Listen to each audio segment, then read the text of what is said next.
प्रेक्षकांनो, स्वागत आहे तुम्हा सगळ्यांचं आजच्या आपल्या छानशा व्हिडिओमध्ये। तर प्रेक्षकांनो, घरोघरी मातीच्या चुली या मालिकेमध्ये जो काही ड्रामा चालू आहे, तर बऱ्याचशा एपिसोडमध्ये आपण बघत आलेलो आहोत की आता शर्वरीचा ड्रामा काही केल्या संपत नाही। ईश्वराचा एकच हेतू आहे की आता ही शर्वरी घरच्यांसोबत लपंडाव खेळते, तिचा तो लपंडाव हा उघडा पडावा आणि सगळ्यांसमोर तिचं काय जे सत्य आहे ते यावं। ती जी काही घरच्यांची फसवणूक करते त्याचा तिला त्यावरचा पडदा काढायचा आहे आणि त्यामुळे ही ऐश्वर्याची सारखी धडपड चालूच असते। पण मात्र प्रेक्षकांनो, शर्वरी शेरा सव्वा शेर आहे देखील काही मात्र कमी नाही बरं का, कारण तिला माहिती आहे तिच्यावर ऐश्वर्या ही नजर ठेवून आहे आणि त्यामुळेच ती असं काही करते की जेणेकरून घरच्यांचा तिच्यावर पक्का म्हणजे घरच्यांचा पूर्णपणे तिच्यावर विश्वास बसला पाहिजेत आणि ऐश्वर्या ही खोटी ठरली पाहिजे। तर असंच काही प्रेक्षकांनो आजच्या एपिसोडमध्ये देखील शर्वरीने केलेलं आहे। तर चला जाणून घेऊया नेमकं काय केले शर्वरीने।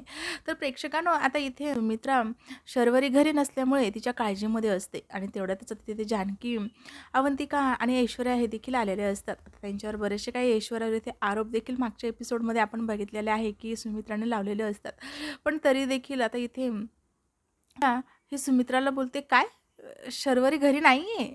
तेव्हा आता इथे सुमित्रा तिला चिडतच बोलते, हो नाही आहे ती घरी, काय बिनसलं गं तुझं ती घरी नाही आहे तर? तुला तुझं काय बिघडलं ती घरी नाही तर? सांग बघू मला।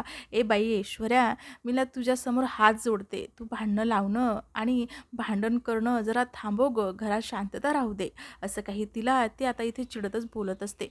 तेव्हा जानकी बोलते, आई तुम्ही जसा विचार करताय तसं काहीच नाही आहे, ऐश्वर्या तसं काहीच करत नाही आहे, तुम्हाला गैरसमज होतोय, असं ती बोलते। आणि आता ऐश्वर्या काही बोलणार तेवढा जानकी ऐश्वर्याला बोलते, ऐश्वर्या तू शांत बस, हे बघ मी बोलते आईंशी। आणि ती बोलते, आई तुम्ही गैरसमज करून घेताय आणि वंसा घरी नाही तर कुठे गेल्यात त्या, आणि मला हे सांगा की तुम्ही कुठे चालला आहात? तेव्हा मित्रा बोलते, अगं जानकी, मला देवळात जायचे आणि माझ्याबरोबर मला शरूला देखील न्यायचे, शरू ही सुखरूप घरी यावी, त्यामुळे मी देवीकडे नवस केला होता तिच्यासाठी, त्यामुळेच मला तिला घेऊन जायचे सोबत, असं काही ती बोलत असते। मला कुठे घरात वाद घालायचे, पण मी सहज सारंगला विचारायला गेले तर सारंगनेही असं भलतंसं काही काढलं आणि त्यानंतर आता ही असं काही घडतंय।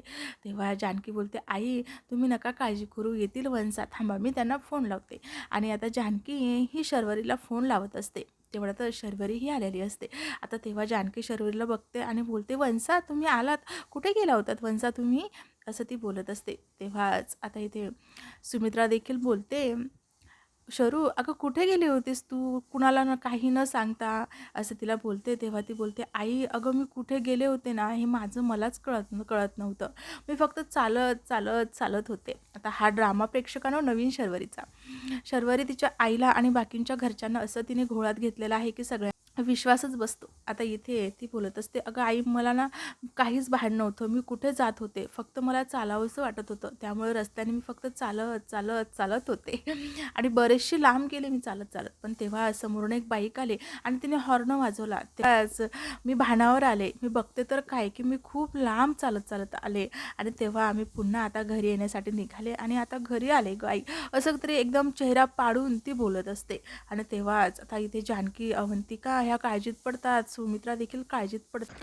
आता ह्या ऐश्वर्या मॅडमला इथे शर्वरीचं बोलणं ऐकून हसायलाच येतं आणि ती आता हसत असते, अशी करत असते। आणि आता ती शर्वरीला बोलते, शर्वरी तुझी ओढणी कुठे आहे, जाताना नेली नव्हतीस का तू, असं काही तिला ती टॉन मारतच बोलत असते। तेव्हा ती बोलते, नाही ओढणी नव्हती नेली मी। आणि तेव्हा तिला आठवतं की ती ना राहुलच्या घरी असताना राहुलला बोललेली असते की ऐश्वर्याने या ओढणीचा फोटो काढलेला आहे आणि ती ना खूप हुशार आहे, तिची नजर ही माझ्यावरच असते, ती नक्कीच मला ओढणीबद्दल विचारण, तू काय कर ही ओढणी जाळून टाक, असं काही तिला आठवतं। आणि नंतर ती बोलते, नाही मी ओढणी नव्हती नेली, असं बोलते। आणि तेव्हा आता ती बोलते, मग हे काय, असं काही ऐश्वर्या आता मोबाईल काढतच बोलत असते। तेव्हा जानकी बोलते, ऐश्वर्या काय चाललंय तुझं, पुरे हा तुझं, चल किचनमध्ये काम आहे, मला मदत कर, असं काही तिला बोलते। आणि आता ऐश्वर्याच्या हाताला पकडते आणि किचनमध्ये घेऊन येते। तेव्हा ऐश्वर्या बोलते, जानकी अगं काय करत होतीस तू, मी तुला सांगत होते ना, अगं मी तुला सांगते की शर्वरी ही राहुलच्याच घरी होती, आपण जेव्हा तिथे गेलो होतो ना तेव्हा ती तिथेच होती।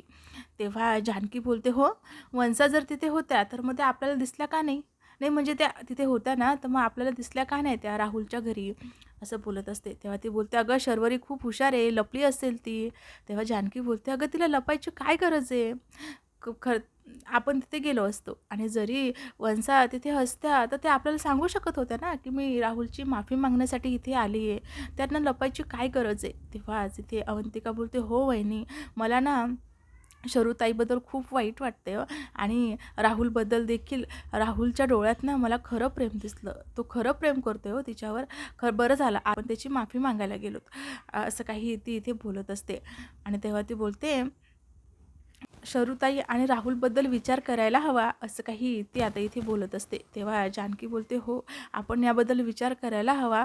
पण मला असं वाटतं की आपण एकदा शरूताईला विचारूया ना, आणि जर शरूताईचं जर काय म्हणणं आहे, काय नाही, आपण जाणून घेऊया. मग घरच्यांशी बोलायला काही हरकत नाही. मी घरच्यांशी बोलेल, असं काही.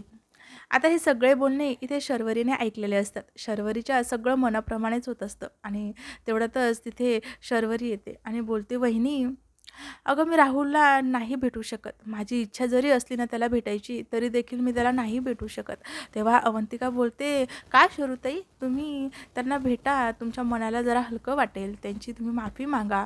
तुम्हाला जर त्यांच्या घरी जाऊन भेटावंसं नसेल वाटत, तुम्हाला वाटत असेल की लोक नाव ठेवतील, तर तुम्ही पब्लिक प्लेसमध्ये जाऊन त्यांना भेटा. म्हणजे कसे लोक नाव नाही ठेवणार, असं ती बोलत असते. तेव्हा ती बोलते, हो ना, माझी जरी भेटायची इच्छा असली तरी मी त्याला नाही भेटू शकत, कारण मी त्याच्यावर आरोप लावले आणि त्यामुळे मला खूप वाईट वाटते. असं काही. प्रेक्षकांनो, आता इथे पाडून चेहरा ही शर्वरी, जानकी आणि अवंतिका आणि बाकींच्या घरच्यांचंच असं मन तिने जिंकलेलं आहे. फक्त एकच व्यक्ती आहे जी तिच्यावर विश्वास करत नाही आणि ती म्हणजे ऐश्वर्या. ऐश्वर्याचा सतत हेतू हाच असतो की कसं आणि कशा पद्धतीने शर्वरीचं सत्य हे सगळ्यांसमोर येईल. पण मात्र पुढे एपिसोडमध्ये पाहणं खूपच रंजक आहे की नेमकं ऐश्वर्या आणखी काय करणार आहे. आता ओढणीचा पुरावा हा तर इथे शर्वरीने राहुलला जाळायला सांगितलं आहे, पण नेमका डायरेक्टर आणखी मालिकेमध्ये कोणते ट्विस्ट आणणार आहे आणि ऐश्वर्या ही तिचं कॅरेक्टर आणखी कशा पद्धतीने आपल्यासमोर सादर करणार आहे, हे पुढे पाहणं खूपच उत्सुकतेचे आहे. अशाच नवनवीन अपडेटसाठी आपल्या चॅनलला मात्र नक्की सबस्क्राईब करा. भेटूया छानशा पुढच्या एपिसोडमध्ये.